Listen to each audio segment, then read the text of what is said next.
બધી બહેનોને મારા હાર્દિક નમસ્કાર। અથાણાની ફૂલ સિઝન અત્યારે ચાલી રહી છે, તો બહેનો જાત જાતના અને ભાત ભાતના અથાણા બનાવતી હોય છે। તો મેં પણ આજે કેરીનો છુંદો બનાવ્યો છે અને એની રેસીપી હું તમારી સામે શેર કરવા માગું છું। કેરીનો છુંદો આપણે ઇન્સ્ટન્ટ બનાવવાના છીએ, તો ચાલો આપણે આપણી રેસીપી શરૂ કરીએ અને હું એની તમને વાત કરું।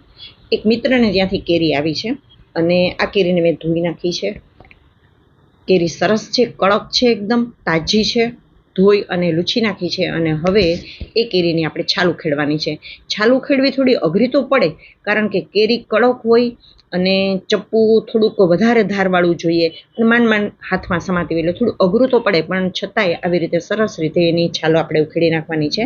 મેં 3 કેરીની એકદમ મસ્ત રીતે છાલ ઉખેડી નાખી છે અને હવે આપણે બટેટાની સિઝનમાં જે ખમણ કરીએ ને એ જાડી ખમણી લીધી છે અને એમાંથી હું આ ખમણ કરીશ।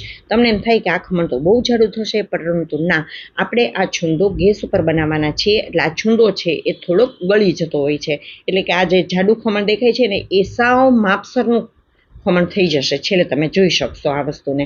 એટલે મેં જાડું ખમણ લીધું છે, જાડી ખમણી લીધી છે અને હવે એ બધું જ જે ખમણ રેડી છે એમાં આપણે નિમક અને હળદર નાખ્યું અને હાથની મદદથી મેં એને મિક્સ કર્યું છે।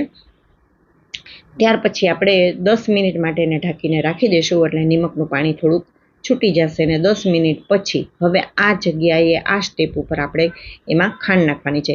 કેટલાક લોકો દળેલી ખાંડ નાખે છે, પણ દળેલી ખાંડ આપણે ગેસ ઉપર મૂકવું છે એટલે દળેલી ખાંડની જરાય જરૂર નથી। જો તમે તડકા છાયામાં આ તપેલું મૂકવા જાઓ ને તો એ દળેલી ખાંડ હોય તો ઝડપથી ઓગળવાની પ્રોસેસ થાય, પણ આપણે તો ગેસ ઉપર મૂકવું છે એટલે આખી ખાંડ ચાલશે।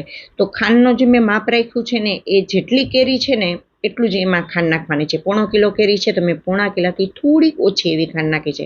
ફરી આપણે 15 મિનિટ સુધી એને રેસ્ટ આપ્યો છે, જેથી કરીને નિમક અને ખાંડનું પાણી થઈ જાય।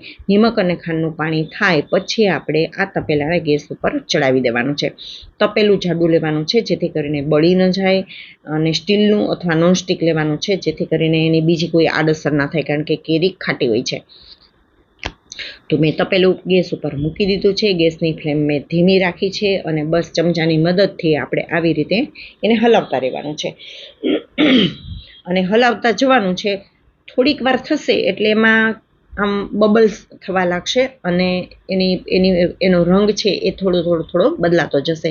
બેનો, આ તો મેં તપેલું ગેસ ઉપર મૂક્યું છે, બાકી આ જ જગ્યાએ તમે તડકા છાયાનો જો મુરબ્બો કરવો હોય તો તમારે એને કપડું ઢાંકીને 5-7 દિવસ સુધી તડકે રાખવાનો હોય છે। જો તમે જોઈ શકો છો કે છુંદામાં ઉભરો આવી ગયો છે, ઉભરો આવી જાય એટલે સમજી જવાનું કે હવે ચાસણી આવવાને માત્ર ને માત્ર 2 થી 3 મિનિટની જ વાર છે અને રંગ પણ એનો તરત જ બદલાવા લાગશે। તો આ ચાસણી આવી છે કે નથી આવી એને ચેક કરવા માટે તમે કોઈ વાટકીમાં એના 2-3 ટીપા લ્યો અથવા કોઈ નાની ડીશની અંદર એના 2-3 ટીપા લ્યો અને આંગળી અને અંગૂઠાની મદદથી તમે ચીપ કરી અને જોઈ શકો, ચેક કરી શકો કે આની ચાસણી એક તારી થઈ ગઈ છે કે નથી થઈ।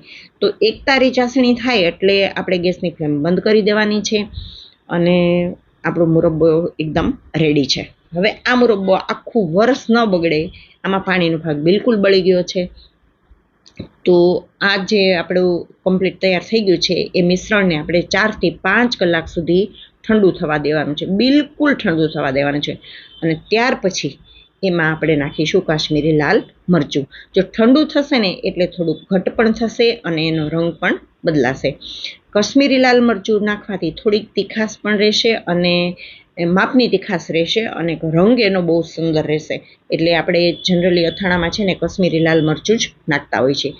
તો બસ તૈયાર છે આપણો આ છુંદો। આ છુંદાને તમે આખું વરસ રાખી શકો તો પણ એનો રંગ કે સ્વાદ એકેય બદલાવાનો નથી। તો મેં એટલી સરળ રીતે આ રેસીપી તમારી સામે રજૂ કરી છે કે જે દીકરીઓ, જે બહેનો પહેલી વખત જ આ છુંદો બનાવતી હશે ને એના હાથે પણ એવો છુંદો બનવાનો છે જાણે કે કોઈ અનુભવી ગૃહિણીએ એ છુંદો બનાવ્યો હોય। તો ચાલો તમે પણ મારી આ વાતની ખાતરી કરો। જો તમને ગમ્યું હોય તો લાઇક, શેર અને સબસ્ક્રાઈબ કરો અને કેવી લાગી મારી આજની આ વાત અને કેવી લાગી મારી આજની આ રજૂઆત મને ચોક્કસ કોમેન્ટ કરીને જણાવશો। મળીએ ત્યારે નવા વિડીયોમાં નવી રેસીપી સાથે, ત્યાં સુધી આપ સૌને મારા હાર્દિક નમસ્કાર।